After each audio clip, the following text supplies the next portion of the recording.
Hey everyone, thanks for joining. I have my dog Louie here, and we both cannot wait to get started and reading chapters 26 and 27 of this amazing book. So, we don't want to waste any time, so let's get started. Chapter 26. Very clever, said Charles, pulling another silhouette card out of a book.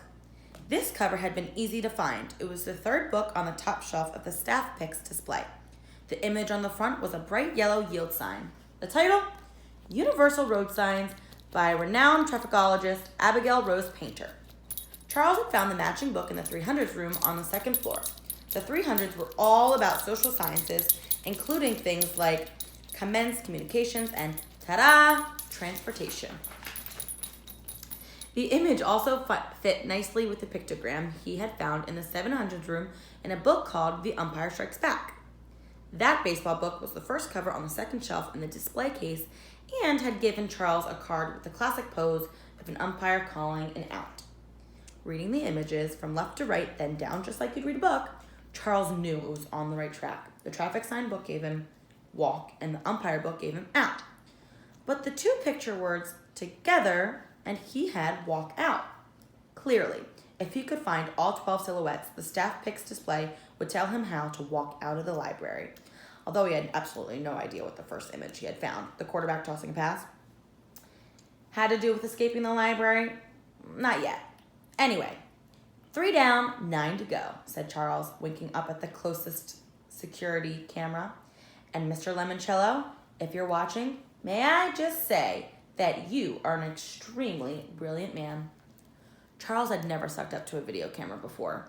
He had figured it was worth a shot. Maybe Mr. Lemoncello would send him a bonus clue or something. Instead, when Charles stepped out of the 300 room, somebody sent him Andrew Peckelman. The goggle-eyed library geek was sputtering mad as he rushed down the steps and stomped around the second floor balcony. Stupid library, stupid Lemoncello, stupid Sphinx, stupid segment. Why so glum, Andrew? Charles called out.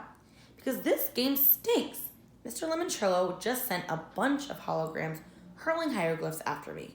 He could put somebody's eye out with those things. Really? With a hologram? Hey, they're made with lasers, aren't they? Indeed. Say, speaking of hieroglyphics, where might I find a book about picture languages? Ha! Why should I help you?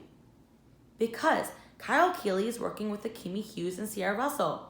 I imagine it's only a matter of time before your friend Miguel Fernandez joins their team too. Miguel isn't my friend. Besides, I'm better at navigating my way through a library than he'll ever be. I know. That's why I want you on my team. Really? Charles smiled.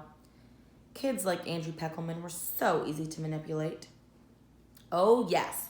Work with me, and I guarantee you the world will know that you should be the head library aide at Alexandriaville Middle School.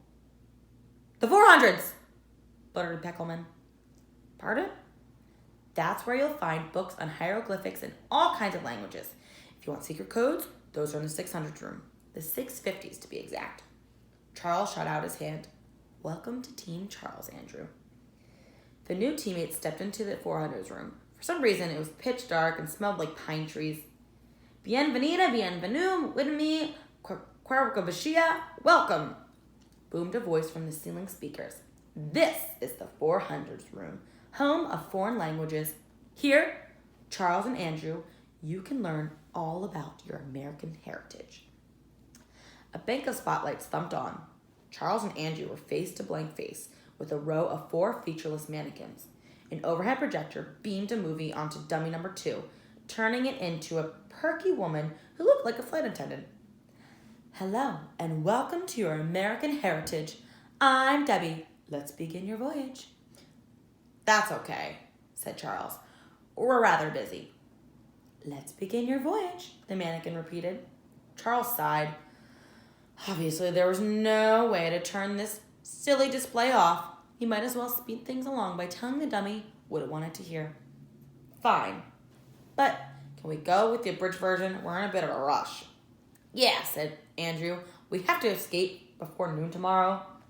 The woman whose body remained frozen, while a movie made her face and costume spring to life, reminded Charles of the graveyard statues from the Haunted Mansion ride at Disney World.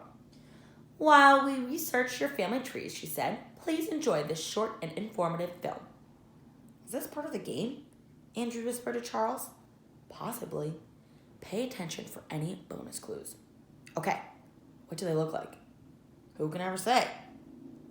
A man behind the life-size dummies leaped to life with all sorts of scratchy images of people huddled together on the deck of a boat near the Statue of Liberty. For decades, narrated the ceiling voice, public libraries have proudly served America's newest citizens, the immigrants who flocked to these shores, yearning for the freedom to build their own American dreams. Charles really wasn't interested in this kind of stuff. His ancestors were all Americans. The only language they spoke was English. Yes, the libraries where many new arrival journeys. First, to learn their new homeland's language, to keep in touch with the world they left behind, to search for their gainful employment that will make them productive residents at their newly adopted home. The movie dissolved into blackness. Thank you for your kind attention, chirped the cheerful Debbie. We have completed your American family tree. Let's meet your first American's ancestors. Two mannequins sprang to illuminated life, both of them dressed in traditional Thanksgiving pilgrim costumes. I know who they are already, said Charles. That's John Chilchington and his wife, Eleanor. They came to Plymouth Colony on the Mayflower. Can we move on to Andrew's family, please? Of course, said Debbie. The mannequins quickly went through Andrew Peckelman's ancestry. Apparently, the family had originally been Picklemen because they made pickles. After a prolonged parade of pickle people, the dummies took on the guise of Andrew's most famous ancestry, a guy in the horn-rimmed glasses and a tweed sports coat named Peter Paul Peckman. I appeared on the TV game show Concentration in 1968, he announced, and won a room full of furniture and wood paneling for my rumpus room. Charles smiled. He knew the TV game Concentration was very similar to Mr. Lemoncello's phenomenal picture word puzzler, one of the games he had picked up at the toy store. Peter Paul Peckelman's claim to fame was further confirmation that piecing together the picture puzzle would show Charles how to escape from the library. He'd been right. The dummies had just given him a bonus clue. That is the end of chapter 26. I think I'm going to go let Louie out for a walk. I'll be back to read chapter 27.